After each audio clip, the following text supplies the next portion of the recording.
오늘의 밥 시간입니다. 6월 29일 수요일 오늘의 밥은 시편 85편 1절로 13절 말씀입니다. 여호와여, 주께서 주의 땅에 은혜를 베푸사 야곱의 포로된 자들이 돌아오게 하셨으며 주의 백성의 죄악을 사하시고 그들의 모든 죄를 덮으셨나이다. 셀라. 주의 모든 분노를 거두시며 주의 진노를 돌이키셨나이다. 우리 구원의 하나님이여, 우리를 돌이키시고 우리에게 향하신 주의 분노를 거두소서. 주께서 우리에게 영원히 노하시며 대대에 진노하시겠나이까.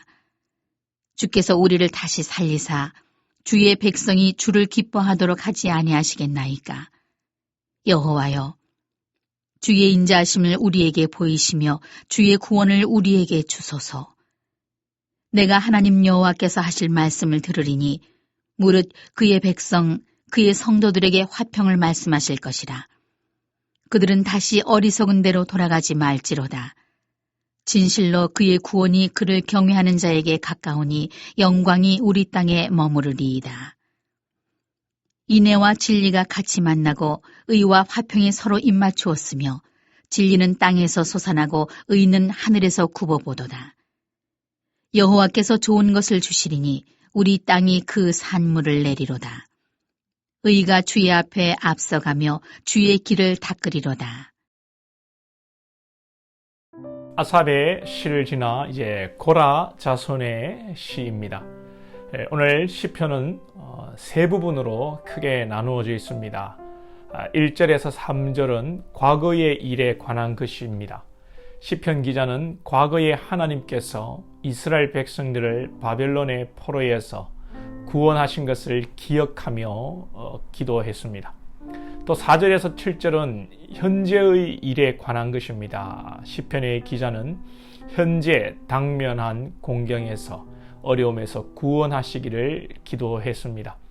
8절에서 13절의 내용은 미래에 관한 것입니다. 미래에 하나님께서 이스라엘 백성들에게 행하실 일들을 기대하며 기도했습니다.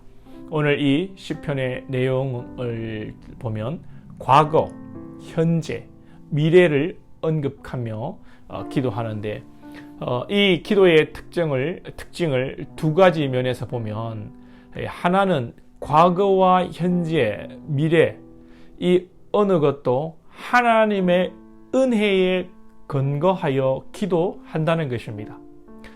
이 은혜라는 것도 다른 것이 아니라 이 본질을 파고 들어가면 죄의 문제와 관련된 것입니다.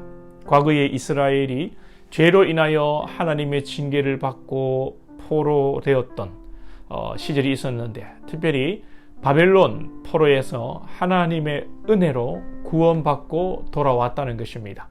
그리고 7절에도 보시면 여호와여 주의 인자하심을 우리에게 보이시며 주의 구원을 우리에게 주소서. 현재도 우리의 의와 노력과 선함이 아니라 우리가 잘하기 때문이 아니라 오직 하나님의 인자하심으로 미래에도 10절에서 인애와 진리, 의와 화평으로 인하여 하나님의 인애와 진리, 의와 화평으로 우리가 주님으로 인하여 살아간다는 것을 나타내는 것이죠. 사랑하는 여러분, 모든 것이 하나님의 은혜임을 고백하는 신앙이 될 수 있기를 축복합니다.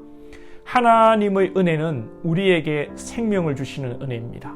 죄인을 구원하는 은혜입니다.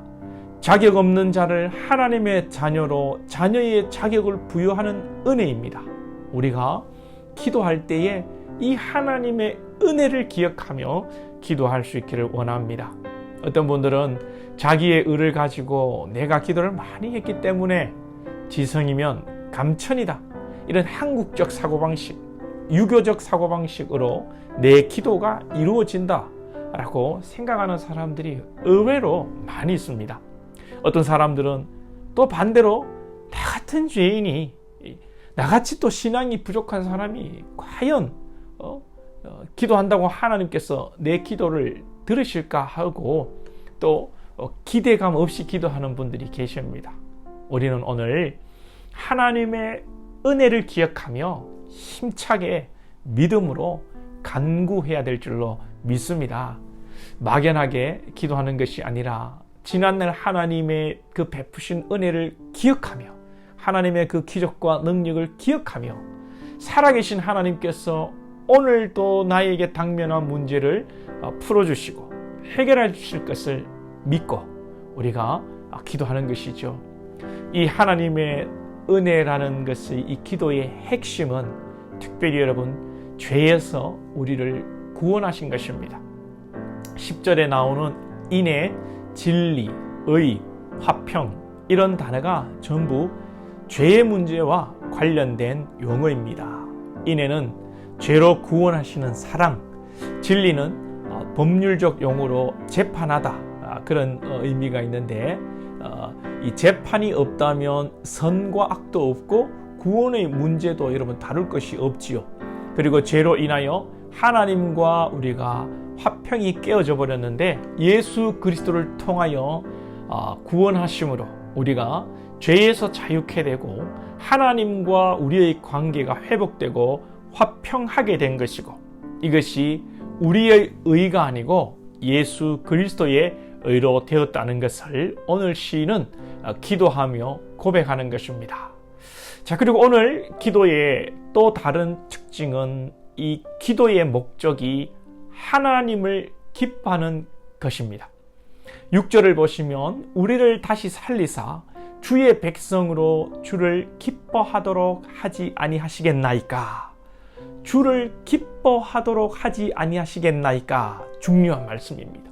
시편의 기자가 구원을 호소하고 기도하는 가장 큰 이유는 단순히 구원을 기뻐하는 그 구원 자체가 아닙니다. 내 기도가 응답되어서 건강하게 되고 부를 얻게 되고 명예를 얻는 이런 것 그 자체가 아닙니다. 하나님을 기뻐하는 것이에요. 하나님을 기뻐하겠다는 겁니다. 하나님 한 분만으로 즐거워하는 삶이 되겠다 하는 것입니다. 여러분, 이 기도가 바른 기도요, 바른 신앙의 자세입니다.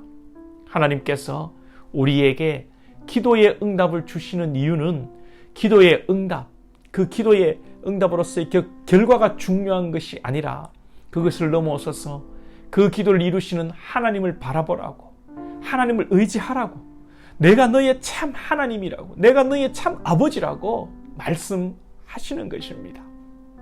그래서 제가 매주 지겹도록 광고하지 않습니까? 재개발 성공을 위해서 기도하자고요.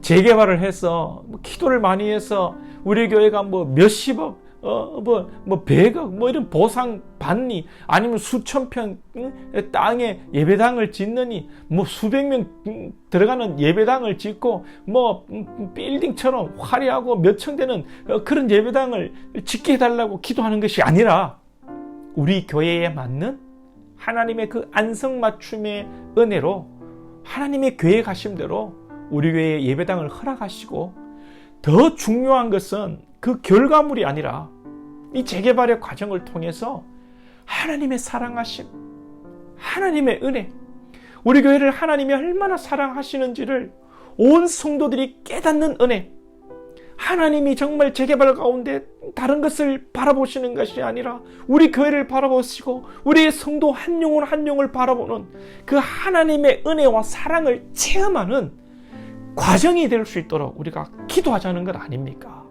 사랑하는 여러분, 기도를 통하여 하나님과 교제하고 하나님과 연합되고 하나님과 친밀하게 되는 것이, 기도를 통해서 병이 낫고 복을 받고 11조가 늘어나고, 이거보다 여러분 더 중요한 것입니다. 오늘도 여러분의 바른 기도를 통하여 하나님과 연합되는 은혜를 누리시고, 아울러서 여러분의 기도가 응답되고 놀라운 하나님의 축복이 있으시기를 소망합니다. 기도드리겠습니다. 하나님 아버지, 오늘 고라자손의 시를 통하여서 또 이 기도의 내용이 참으로 과거와 현재와 미래 가운데 오직 하나님의 은혜에 기반하여 간구하는 모습을 봅니다. 우리 성도님들 하나님, 지난날의 주의 은혜를 기억하며 하나님을 만났던 그 은혜와 죄의 구속을 받았던 그 은혜, 십자가의 그 보혈의 은혜를 경험하였던 그 은혜 속에 오늘도 우리의 문제를 하나님 앞에 내어놓고 오직 주의 은혜만이 아버지 모든 것을 해결한다는 것을 깨닫게 하시고 주의 은혜 가운데 오늘도 기도하며 나아가게 하시고 특별히 하나님, 우리의 이 기도함을 통하여 하나님과 연합되고 정말 살아계신 하나님 아버지, 우리의 참 아버지 되시는 하나님과 함께 교제하며 연합하고 이것이 우리의 참된 기쁨이 될 수 있도록 주님 인도하여 주시옵소서. 오늘도 주님께 집중하는 저희들 될 수 있도록, 주님과 동행하는 우리들이 될 수 있도록 주님 인도하여 주옵소서. 예수님의 이름으로 기도하옵나이다. 아멘.